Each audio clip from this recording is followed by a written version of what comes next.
Joe Rogan, the king of podcasts. Did you see anything in him at the time that made you think he might be capable of what he's become? Yeah, I think so. I mean, we didn't know what a podcast was. The Ellen situation. Yeah. You know, people found out that Ellen was mean, and all these people came out and said, Ellen's actually a bitch. And they were like, whoa, can't believe it. And she lost everything. She fell apart, disappeared, because people found out that this character that she was portraying in a half an hour on a television show is not really who she was. My buddy Greg, who was one of her writers, was like, she's a piece of shit. And he was like, she's a monster. Reports just got in that... According to recent reports, Ellen DeGeneres and Jeffrey Epstein's relationship is not as unlikely as previously thought.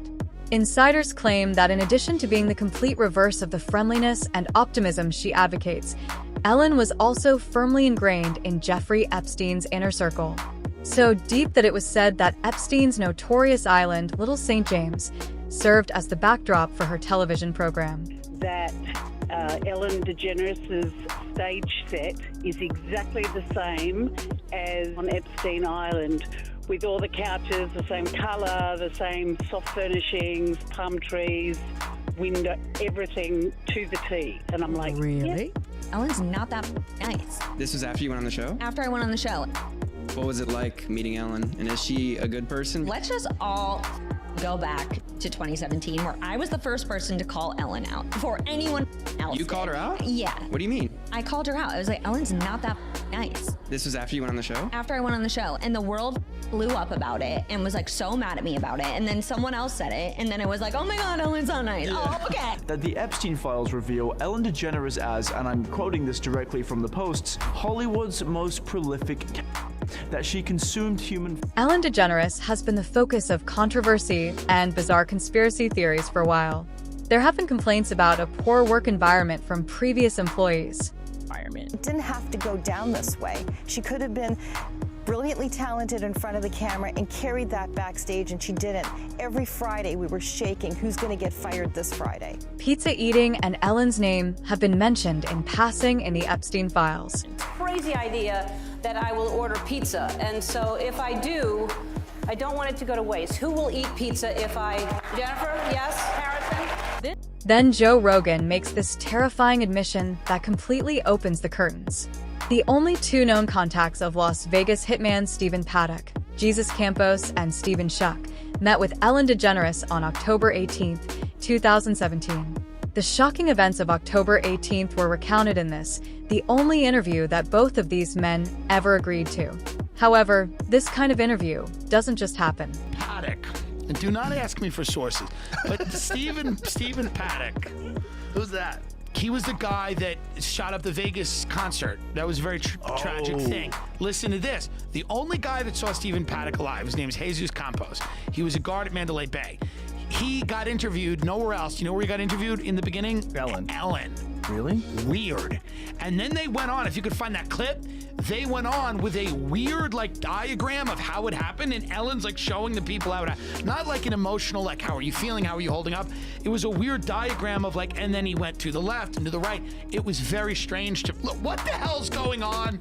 This is a daytime show. You walk out of this and this just slammed? Well, when I was in between that area, I was calling security dispatch to get transferred to engineering. They didn't know anything about it, so they dispatched an engineer to go verify what that was. That's when you got called? Yes. Okay. And at that time, I heard what I assumed it was drilling sounds. People started to wonder why Ellen had interviewed these men in the first place for a feel-good daytime TV program that focused on humor and family. However, the one issue that persisted in everyone's thoughts was how a regular TV host had the chance to speak with the two men who were at the center of the bloodiest mass shooting in American history by a lone shooter. Turns the deadbolt to room 134. At 10:05, his rampage begins. In under 10 minutes, he would kill 58 people and injure over 700 before taking his own life. And here, this is the even more terrifying portion. Body language specialists and psychologists noted that Ellen's response during the interview was wholly inappropriate. According to reports, she displayed no regret or concern.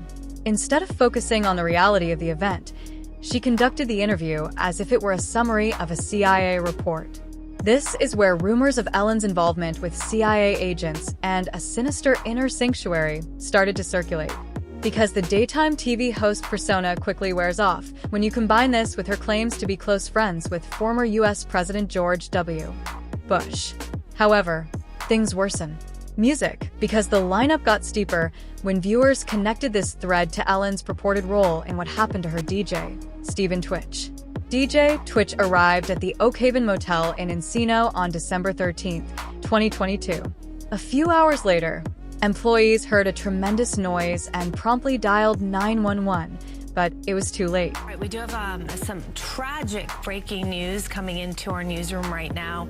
We're in absolute shock here. DJ and dancer Twitch, whose real name is Stephen Boss, has reportedly died by a few months following Twitch. A few months after DJ Twitch passed away, his wife Allison Holker wrote a book in his honor in which she attributed the change that occurred over the 7 months preceding DJ Twitch's death to Ellen DeGeneres. 7 months before to his passing, Allison Holker accuses Ellen of stopping his shift. It appears that DJ Twitch was not exempt from the harsh work climate that Ellen's show employees have long complained about behind the scenes. According to reports, she made him do things he didn't want to do and threatened to fire him if he didn't comply. Although Allison never disclosed who was reportedly pressuring her husband to bend the knee, insiders claim that Ellen DeGeneres' name was mentioned in that discussion. Allison also mentioned in her book that Twitch was going through some kind of essay. Ellen apparently ended her show 2 months before to DJ Twitch's passing, which further compounded the situation. According to sources, there was an internal conflict that went beyond the typical pandemonium at work. Furthermore, it is impossible to deny the pattern that emerges when you connect this to the enigmatic circumstances surrounding Ellen's ex-girlfriend and Hetchy's death, which occurred just 3 months prior to DJ Stephen Twitch. Actress Anne Heche remains in a coma after that fiery car crash.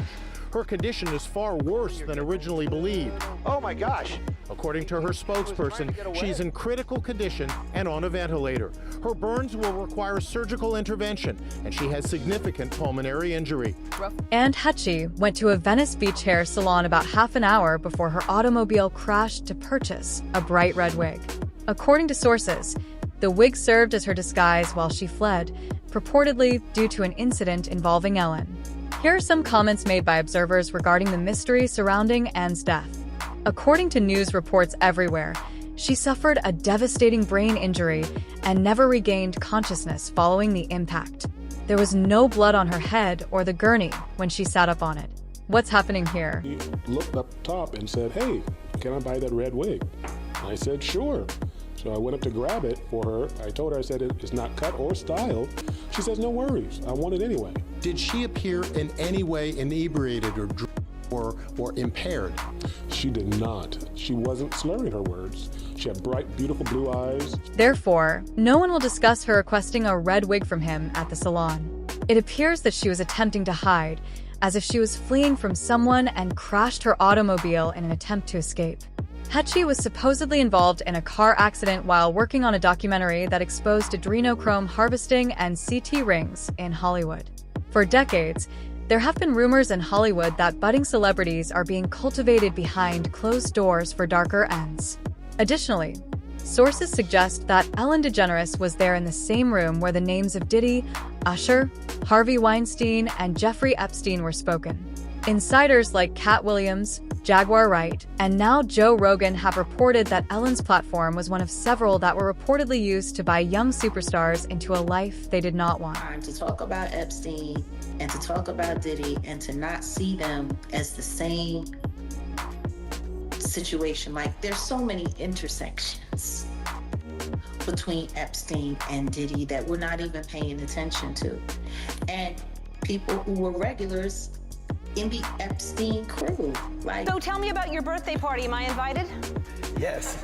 Yes, you're definitely invited. I invite you to all my parties. You just haven't seemed to show up. No, well, is it on the East Coast? Yes. Well, that's why. It was hard for me being that young and being in the industry and not knowing where to turn and everyone, telling me they love me and, just turn their back on you in a second. Given custody of him, he signed to Usher. I had legal guardianship of Usher when when, you know, he did his first album. I did Usher's first album. I don't have legal guardianship of him, but for the next 48 hours, he's with me. So, and we gonna go full crazy. Going crazy. Thousands of people believe that Ellen's relationship with Jeffrey Epstein and Diddy on paper depicts her as being quite cruel. According to these stories, Ellen was a predator. Behavioral experts claim that this explains why she set up cameras in the restroom when she had guests around for her show. She would pass it off as a harmless joke back then. However, it is hard to overlook the behavior given her connections to Diddy and now purportedly Jeffrey Epstein. It raises the question of what precisely and Hetchy or Twitch knew. What were they purportedly going to reveal about Ellen DeGeneres? We would like to hear your thoughts on this matter right now. Was Ellen genuinely involved in something terrible behind the scenes? Or was she the lovely and content person on whom she based her entire career? Please share your ideas and opinions in the comment section. Remember to click the like and subscribe buttons as well. I appreciate you watching.